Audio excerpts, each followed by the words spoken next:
So how many times have you been out in town on the trail and you see the Jeep in front of you have a high lift jack? You probably see it a lot. Be honest with you, 99% of Jeepers don't even hardly use those. Now, don't get me wrong, there's a time and place for a high lift jack and they work great for recoveries. But today we're going to be talking about different kind of jacks and what I use. We're going to be talking about the reality of using these jacks and why I use the ones that I use. So let's get into it. You got a Wrangler or a Cherokee, most likely you're going to have a scissor jack, something like this. Now, this thing works great for a stock Wrangler, Cherokee, whatever it may be. As you can see, I already bent that. They're not very tough. The problem that we have with them is once you lift your Jeep, you have to extend this thing so high before it starts lifting the vehicle. Now, granted, you can get some blocks or whatever, carry stuff with you to make it higher, but sometimes they don't always work that way. And by the time you get this thing jacked up, what it does is it actually twist and fold. This one actually, after you get it so high, it's twisted, and I didn't even use it off-road. I just used it in my driveway, and now it's no good. So we had to go to something else. Everybody I know runs a high lift jack, and 99% of the time, when they have a flat tire or they need to jack up their Jeep, they don't even use it. Because they have nothing on their Jeep they can use it on. And what do they use? This and some blocks every time. I've seen it 1,000 times, and I don't understand it. So I don't use this one, but what I do is I go to Harbor Freight, or you can go to the junkyard, and you can get them pretty cheap at the junkyard, and you can grab you something like this. Why would I go with something like this? Everybody hates, screwing it like that, but I actually make a tool that fits on the outside of this, and it's long. You can use a breaker bar, ratchet, or what I do is impact gun on it to jack up your Jeep, because it jacks up pretty nice. This is tall enough with 35s, it fits right under there. You don't have to worry about it folding.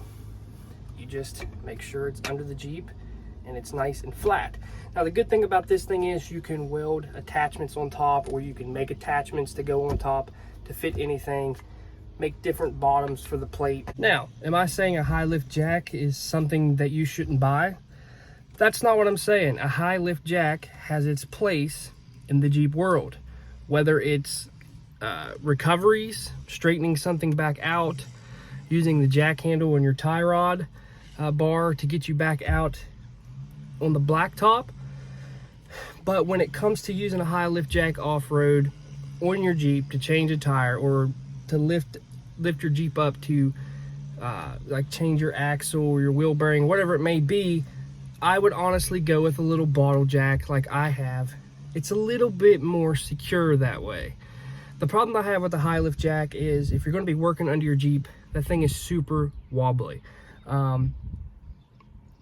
Granted, they sell stuff that goes on the bottom and all this stuff. You can chain it around and around the jack and do all this fancy stuff with it. 99% of Jeepers don't even use their high lift jack for lifting up their Jeep.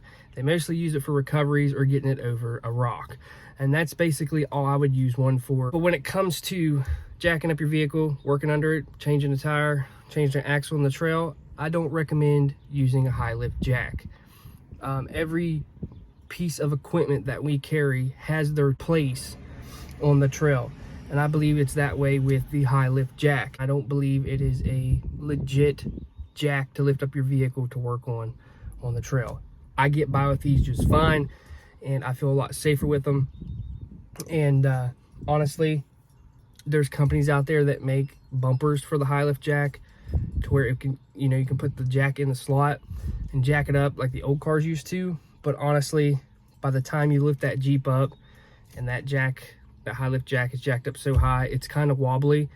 And what's going to happen is if somebody leans against it or it slips, the Jeep's going to fall over.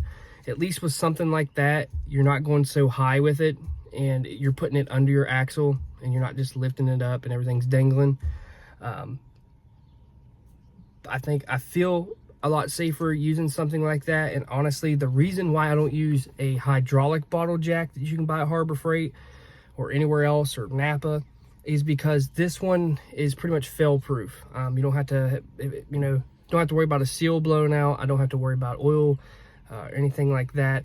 It just screws, and for what I do with it, it pretty much helps me out. But I recommend carrying with you because they're fail proof.